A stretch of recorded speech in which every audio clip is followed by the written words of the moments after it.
আমরা এখানে দেখতে পাচ্ছি রাতেই কিন্তু আওয়ামী লীগ কর্মীরা রাজপথ দখল নিয়েছে এবং তাণ্ডব করছে তারা। রাত 10টার পর থেকে দুপক্ষের মধ্যে চলে ব্যাপক সংঘর্ষ।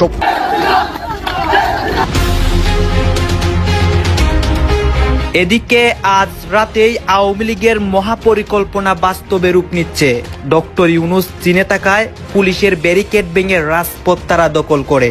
আমেরিকা ভারত তাদের সাপোর্ট দিচ্ছে ডক্টর ইউনূসকে সরাতে।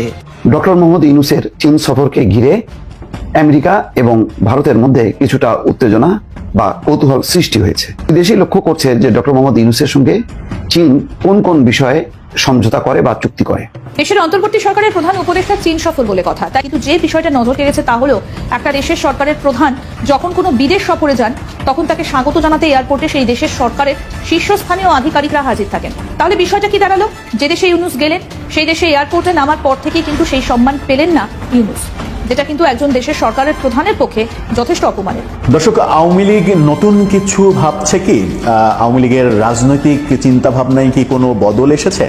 তেমনটাই মনে হলো সম্ভবত সজীব ওয়াজেদ জয়ের, সাবেক প্রধানমন্ত্রী শেখ হাসিনা পুত্র সজীব ওয়াজেদ জয়ের সাম্প্রতিক একটি ভিডিও বার্তা। আর ইউনূসের বিচার ইনশাআল্লাহ সে বিচার করব। দেশের মানুষের অর্থ সম্পদ লুটে দিয়ে হত্যা করে বাংলাদেশটাকে একটা শ্মশানে পরিণত করে আজকে যে বেশ সুখে বাস করে এখন আর নিজের বোধহয় আত্মবিশ্বাস করে গেছে, এখন এর কাছে ধর্ণা দেয়, ওর কাছে ধর্ণা দেয়, তাকে যেন একটু সমর্থন দেয়। তারা ইউনূসের চীন সফরের ব্যাপারে হুঁশিয়ারি দিতে এসেছিলেন। ধমকটা যত না ওয়াকারুজ্জামানকে, তার থেকে বেশি ধমক হচ্ছে ইউনূসকে। ইউনূস যদি চীনের সাথে এমন কিছু করে থাকে, সাথে সাথে ইউনূসকে তার বিমান এখানে এসে ঢাকায় নামার আগেই তাকে সামরিক শাসকরা তাকে হটিয়ে দেবে। না, আমার সরকারের পক্ষ থেকে কোনো টাকা টোকা দেওয়া হয় নাই। আমি বরাবরই সরকারে যারা থাকেন, যারা ক্ষমতায় থাকেন, তাদের সমালোচনা করি, কারণ তাদের সমালোচনা করাটা একটু কষ্টকর কাজ, আপনাকে ঝামেলায় পড়তে হয়। বাট যেটা প্রশংসার, এটাও কিন্তু আমি করি। এরকম একটা বাংলাদেশ অন্তত আজকে বা গতকালকে থেকে যে কিছু দৃশ্য আমার চোখে পড়ছে, এইটা সারা বাংলাদেশের মানুষ চাচ্ছিল। আসসালামু আলাইকুম এভরিওয়ান, সবাই কেমন আছেন? আশা করছি সবাই ভালো এবং সুস্থ আছেন। ভিডিওর টাইটেল এবং থাম্বনেল দেখে আপনারা ইতিমধ্যে বুঝতে পেরে গিয়েছেন ভিডিওটি কতটা গুরুত্বপূর্ণ হতে যাচ্ছে। সো সম্পূর্ণ পুরো বিষয়টি দেখার জন্য ভিডিওটি এক মুহূর্ত না টেনে সম্পূর্ণ দেখে আসুন। তবে চলুন শুরু করি। নোবেল পাইছেন এমনে 84 বছর বয়স সম্ভবত কাছাকাছি। এই বয়সে আইসা ওনার চুলগুলা যে সারা হয়েছে, নোবেল পাইছে 30 নিয়া। চিন্তা করে অনেক রাজনীতিবিদ ওনারে হালকা নেয়, যদিও বিষয়টা কয়েকদিন আগে আলোচনায় ছিল, কিন্তু ওইভাবে এটা নিয়ে বড় আলোচনা হয়নি। আজকে যখন তিনি জার্মানির একটা পত্রিকা আপনার স্পিগেল, তাদের সাথে একটা সাক্ষাৎকারে ওই ঘটনাটা সামনে আসছেন, দেন বোঝা গেছে তিনি সঠিক এই কাজটা করবেনই।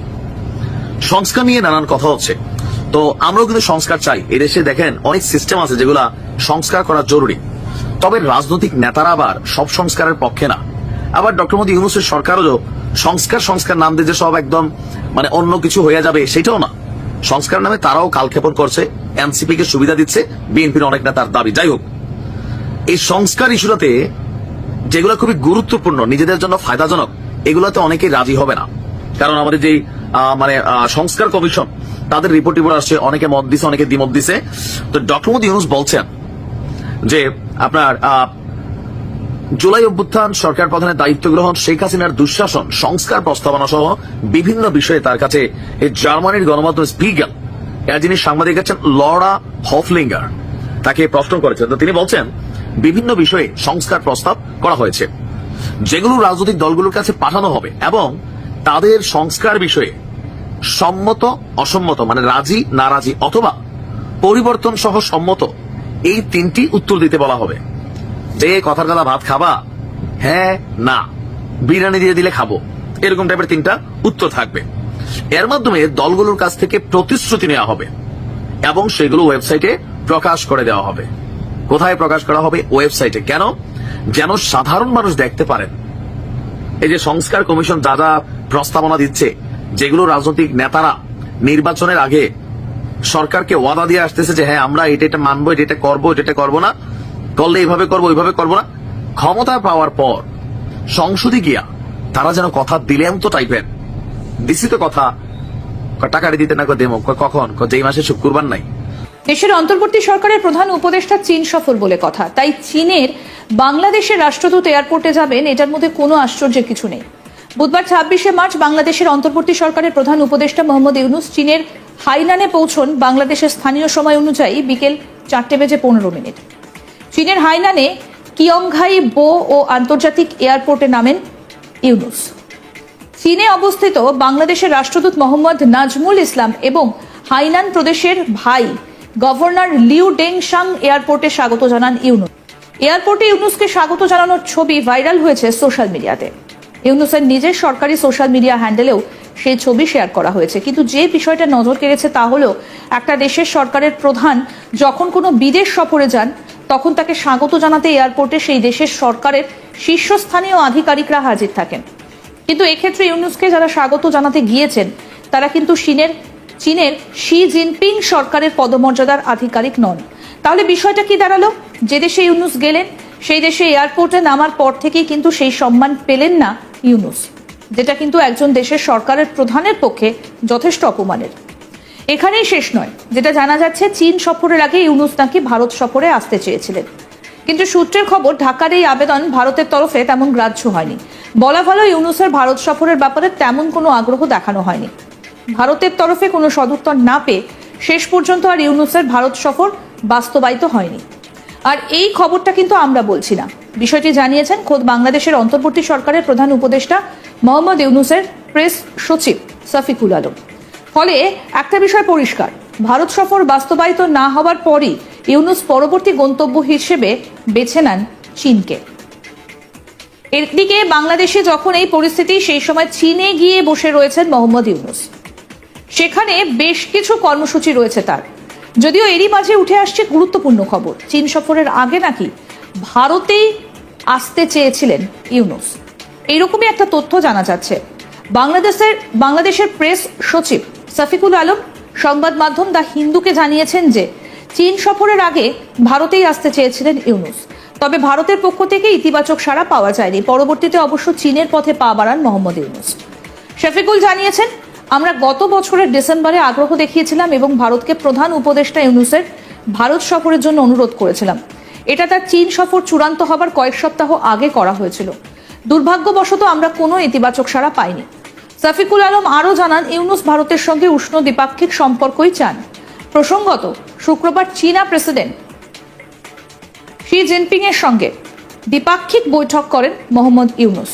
গ্রেট হল অব দ্য পিপলে চীনা প্রেসিডেন্টের সঙ্গে মোহাম্মদ ইউনুসের বৈঠক হয়। প্রসঙ্গত বলি, নতুন করে ডামাডোল পরিস্থিতি তৈরি হয়েছে বাংলাদেশে। পরিস্থিতি ক্রমশই খারাপের দিকে যাচ্ছে, আর এর মধ্যে বাংলাদেশের সেনার অতি সক্রিয়তা নিয়ে ক্রমেই বাড়ছে ধন্দ। 23শে মার্চ রাত থেকেই শুরু হয় সেনাবাহিনীর বৈঠক, তারপরে ফের বাংলাদেশে সেনা নামে। তারই মধ্যে বিমানে চড়ে বুধবার দুপুরে চীনে পাড়ি দেন ইউনুস, জানিয়ে তৈরি হয় জল্পনা। কি বলেছেন মোহাম্মদ ইউনুস, আসুন শোনাই। আওয়ামী লীগ বাংলাদেশের রাজনীতিতে ঐতিহ্যবাহী দল, কিন্তু এখন খুবই বিপদের মধ্যে আছে। কোনটা আছে, এখন তারা অনেকটা নির্বাসিত। কিন্তু আওয়ামী লীগের নেত্রী শেখ হাসিনা প্রায়ই বলতেছেন, আমি আসতেছি, আমি কাছাকাছি আছি। মানে ভাবখানা এরকম, উনি যশোরের বেনাপুরের কাছে আছেন, যে কোনো সময় তিনি রিক্সাটা লইয়ে চলে যাবেন, ব্যাপারটা এরকম। কিন্তু 7-8 মাস চলে গেছে, তিনি কি আসতে পারছেন না? আসার কোনো অর্ধেক পথে আসছে। তো এটা তিনি হয়তো মনোবল বাড়ানোর জন্য হয়তো এটা বলেন, এবং এগুলো বলে মানে কতটুকু মনোবল ধরে রাখা যাচ্ছে। কারণ প্র্যাকটিক্যালি এই যে যারা এখন বিপদের মধ্যে আছে তারা তো বেরোতে পারতেছে না। 1-2 হয়তো বাইর হয়, কিন্তু তারা তো এখনো নিরাপদ না, বেরোন এখনো পর্যন্ত। এখন আওয়ামী লীগের যে কৌশল, এগুলো নিয়ে এখন প্রশ্ন উঠেছে যে 7-8 মাস যাবত তারা খালি একই গান গাইতেছে, চলে আসতেছি, চলে আসবো, হিসাব করে রাখো, কে ডিস্টার্ব করে, ঠিক আছে, আর ইউনুস সাহেব এই করছে। এইগুলো তো সমাধান না, একই রেকর্ড বারবার বাঁচতেছে। এখন এই সরকারের যে এজেন্ডা, যে সংস্কার, নির্বাচন এবং আওয়ামী লীগ ঠেকানো, এখন সংস্কার যেটা, এইটা এখন চলে গেছে শর্টকাট মেথড। এখন নির্বাচন নিয়ে বিশেষ করে বিএনপি চাপ দিতেছে যে দ্রুত নির্বাচন করার জন্য। বিএনপির সাথে আরো কিছু দল আছে।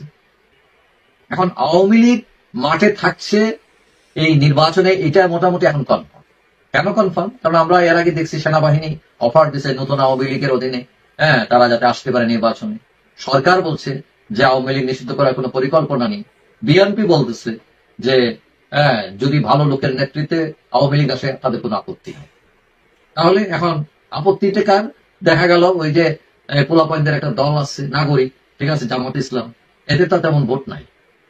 এখন লাফালাফি করতেছে বেশি, খালি বলার বেশি নয়। এইটা কিন্তু তাদের তো জনভিত্তি নেই, সুতরাং তাদের এই লাফানো খুব একটা কাজ আসবে না। ধরে নেওয়া যাচ্ছে যেহেতু বড় শক্তিগুলো চাচ্ছে আওয়ামী লীগ আসুক, যার অধীনেই হোক আওয়ামী লীগ আসতেছে, এটা কনফার্ম। এবং ইতিমধ্যেই নির্বাচন কমিশনের প্রস্তুতি শুরু হয়ে গেছে। এখন সরকার নতুন আওয়ামী লীগ আনতে তৎপর। কথা হলো মাও একই, প্যাকেট ভিন্ন হবে, মানে আওয়ামী লীগ।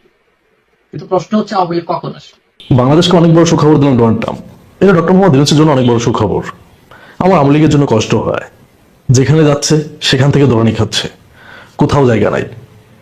শেখ হাসিনা পালনের পরে জাতির চাচা হিসাবে সবাই মেনে নিয়েছিল ডোনাল্ড ট্রাম্পরে। তারা ধরে নিয়েছিল ডোনাল্ড ট্রাম্প ক্ষমতা আসলে, যেহেতু মোদির সাথে ডোনাল্ড ট্রাম্পের একটা ভালো সম্পর্ক, তাহলে হয়তো মোদি কথাবার্তা বলে ডোনাল্ড ট্রাম্পকে বোঝায় শেখ হাসিনাকে বাংলাদেশে ব্যাক করাবে। যদিও অনেক দেরি হয়ে গিয়েছিল। আমি বারবার করে একটা কথা বলি যে যেটা করার লোহা ঠান্ডা মানে গরম থাকা অবস্থায় করতে হবে, ঠান্ডা হয়ে গেলে আর কিছু হবে না। তো যখন ডোনাল্ড ট্রাম্প ক্ষমতায় আসে তখন অনেক দেরি হয়ে যায়। আর ডোনাল্ড ট্রাম্প কি করবে, মোদি কি করবে, যে ডোনাল্ড ট্রাম্পকে দিয়ে ডক্টর মোহাম্মদ ইউনূসকে সরাবে। আপনাকে জানতে হবে আজকে ডক্টর মোহাম্মদ ইউনূসকে যে সারা পৃথিবী চেনে, সারা পৃথিবী চেনে না, সারা পৃথিবীতে সবাই তাকে সম্মান করে। এই ডক্টর মোহাম্মদ ইউনূসকে বানাইছে কে, এটা কি আপনারা জানেন?